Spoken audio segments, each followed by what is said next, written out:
welcome back to Camp Craftopia's summer takeover.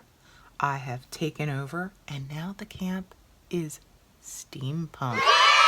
So, first prompt for today is gorgeous gears because it's steampunk. So what I have chosen to do is make some, I don't know, additional things that you could use to decorate things in a gear format. And what I am going to show you are some finished prototypes that I've made. And these are some insects. Let me zoom in a little bit. Here are some gears. Oh, if you hear noise in the background, my family is here camping today. They are not a quiet family. They are the loud family. So this is what our project is going to look like in the end. And you can use these for like centers of flowers. You can use them for clusters. You can use them to decorate your covers or your pages. They are made out of air dry clay. So they're super, super hard, yet not very sturdy. They do tend to crack, break if you handle them too roughly. So just a word of caution. So the things that I use to make these items are as follows. And I have checked, and all of these things are still available on the internet through various sources. In particular, this clay is available through Amazon. This is DOS modeling clay. It does dry out really, really super fast, so you have to make sure that you either use it all or that you try to keep air away from it. Mine is no longer pliable like this. I tried adding a little water to it. It still works. I used it yesterday, so I mean, I don't know. I don't know what to tell you. You can probably use any kind of air dry clay or even any kind of clay that you dry in another manner, like the heat gun dry clay. This is what I happen to have. This is what I used. Again, it's DOS modeling clay. I used white because I planned on painting it. Here are the molds I used. These are redesign. I think they're by Prima Marketing. This mold is called Mechanical Insecta, and this is what the photograph looks like. This is what the information looks like. And I know that this is still available. I just Googled it and it came up through multiple, I think Simon Says Stamp and scrapbooking.com have it right now. Okay, so first thing I did was I took some of the air dry clay, and I'm not going to show you this part because it takes overnight to dry, and I placed it in the mold and just pressed it in, making sure to remove all the excess clay from the outer perimeter because the edges, that's why I have some of these not so pretty edges. But you know what? It's supposed to be metal, so if you don't care about having not so pretty edges, that's not a worry. But I did use my, on the second go around, I did use my craft knife and clean up the edges while they were still in the mold. This mold is super easy to demold your items because it's flexible. So what you want to do is bend your mold away from your clay and try not to put fingerprints and such in it. So here are my items when they dried. And because my clay was a little dry to begin with, I do have some cracking going on. But as I said before, it does not bother me very much at all. My next step, here we go. This is the back of one of my old Cricut pads, or sticky pads that's too worn out to use. I use this for all my super messy crafting. And then what I'm going to do is just take a paintbrush and paint them with any type of black acrylic paint. I got this off Amazon. Okay, all done, painted. We're going to allow these to dry for several hours. and then I will come back and show you how to put the silver wax patina on it. Overall, this is a very simple craft. The most important part about it is to have patience and allow things to dry thoroughly. The the clay, the paint, and then of course the wax that I'm going to use at the end. And I will show you what the wax looks like right now. This is in a horrendous state because I broke the cap, but it is rub and buff, and this color is silver.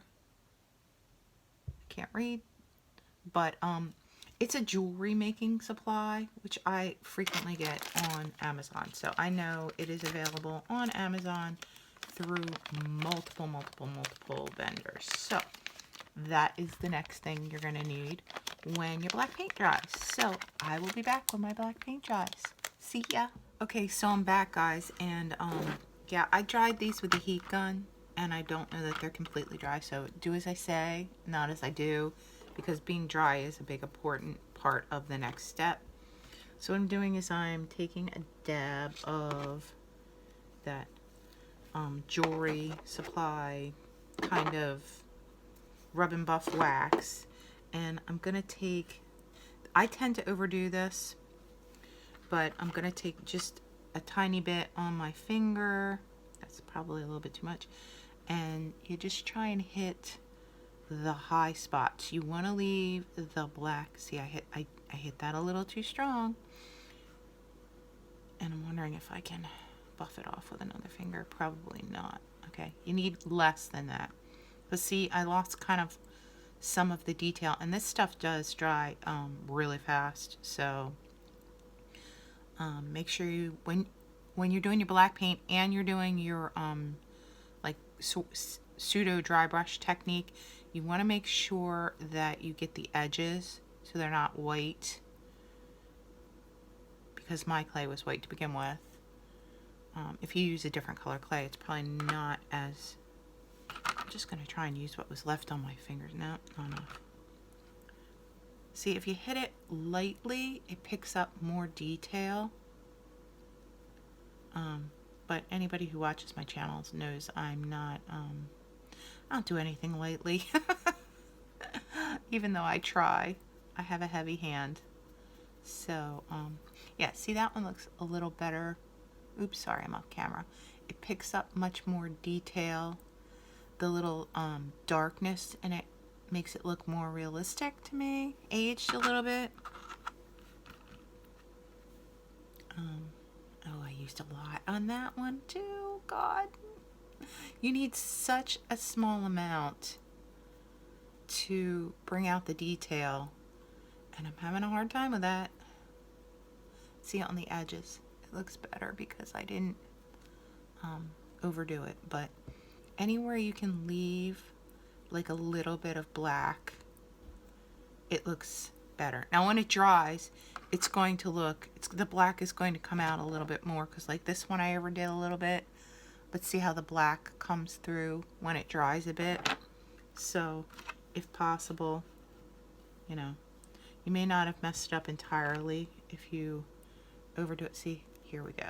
We just want a fine coating, and then it picks up the detail that's up behind. And if you want to just, you know, leave some spots with more black, I don't know, I just feel like that adds to it. As in all like dry brush techniques, the just try and hit the high spots is basically what I'm trying to say, though I'm having difficulty speaking about it. See, this one's nice. This one has a good amount of depth to the mold, so that, you know, when you hit the high spots, it leaves a lot of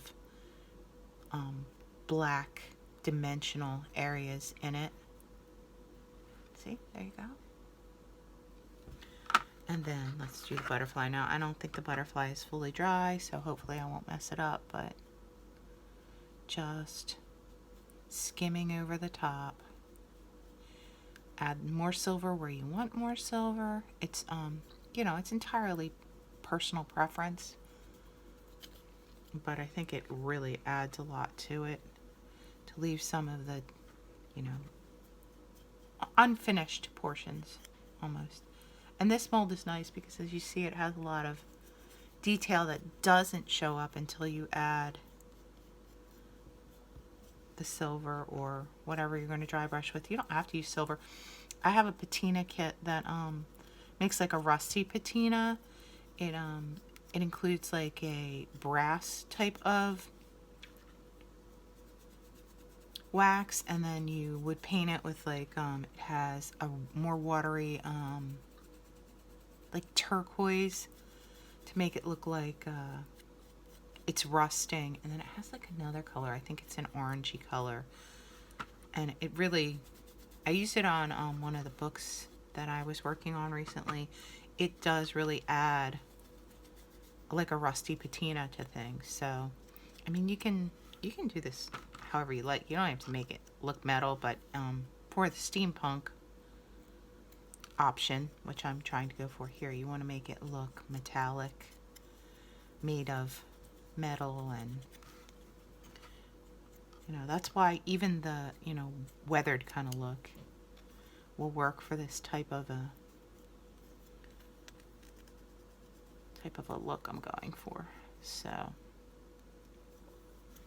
doing my edges, I get a little heavy-handed with the edges because they, like using this mold, they are a bit uneven, but this is what our final product looks like, and I think it's really, really cute.